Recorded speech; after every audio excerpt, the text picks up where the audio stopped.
क्या अमेरिका और ईरान के बीच हुआ शांति समझौता अब टूटने की कगार पर है और क्या दुनिया एक बार फिर ऊर्जा संकट की तरफ बढ़ रही है? नमस्कार, आप देख रहे हैं न्यूज़ 18 का डिजिटल प्लेटफॉर्म और मैं हूं आपके साथ जागृति खंतवाल।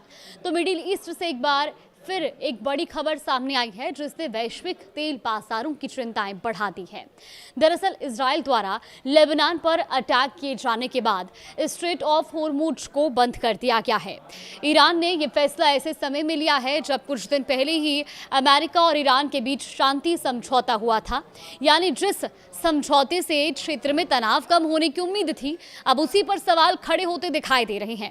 अब इस पूरे घटनाक्रम के बीच अमेरिकी राष्ट्रपति डोनाल्ड ट्रंप का नया प्रस्ताव भी सामने आया। ईरान द्वारा होर्मुज बंद किए जाने की बात को नजरअंदाज करते हुए ट्रंप ने कहा कि वॉशिंगटन और तेहरान के बीच 60 दिनों की युद्ध विराम अवधि के दौरान होर्मुज स्ट्रेट से गुजरने वाले जहाजों पर कोई टोल नहीं लगाया जाएगा। लेकिन अगर ये शांति समझौता विफल होता है तो भविष्य में अमेरिका द्वारा शुल्क लगाए जाने की संभावना है। अब ट्रंप का ये भी कहना है कि इस टोल टैक्स से मिडिल ईस्ट देशों को हुए नुकसान की भरपाई की जाएगी।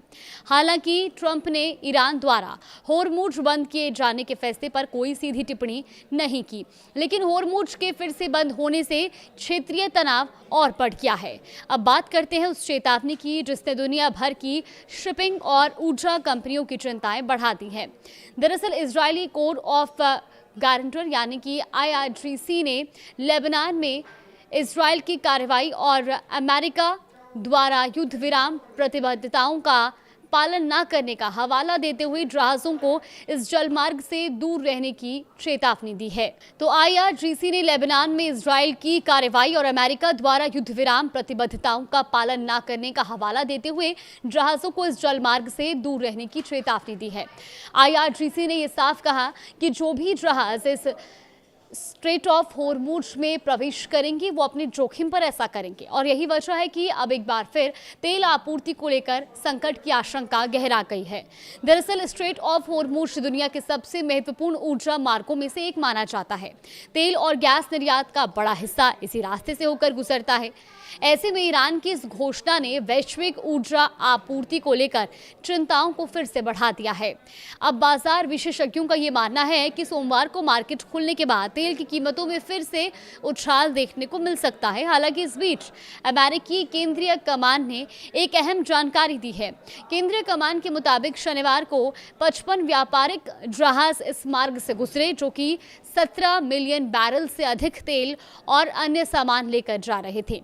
अमेरिकी केंद्रीय कमान ने यह भी कहा कि वो व्यावसायिक जहाजों के निरंतर और सुरक्षित आवागमन को सुनिश्चित करने के लिए प्रतिबद्ध है।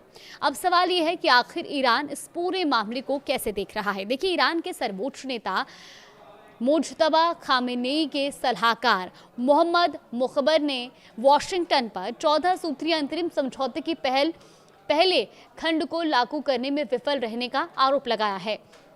उनका कहना है कि समझौते में लेबनान समेत सभी मोर्चों पर युद्ध विराम की आवश्यकता थी, लेकिन अमेरिका इसे लागू कराने में सफल नहीं रहा।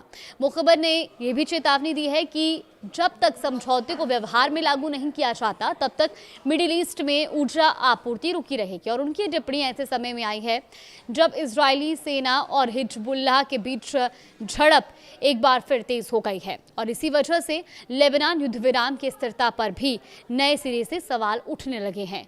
तो फिलहाल दुनिया की नजरें होर्मुज, तेहरान, वॉशिंगटन और तेल बाजार पर टिकी है, क्योंकि अगर तनाव और बढ़ता है तो इसका असर सिर्फ मिडिल ईस्ट तक सीमित नहीं रहेगा बल्कि वैश्विक ऊर्जा बाजार और तेल की कीमतों पर भी पड़ सकता है। फिलहाल इस पर आगे भी कुछ अपडेट आएगा तो आप तक जरूर साझा करेंगे।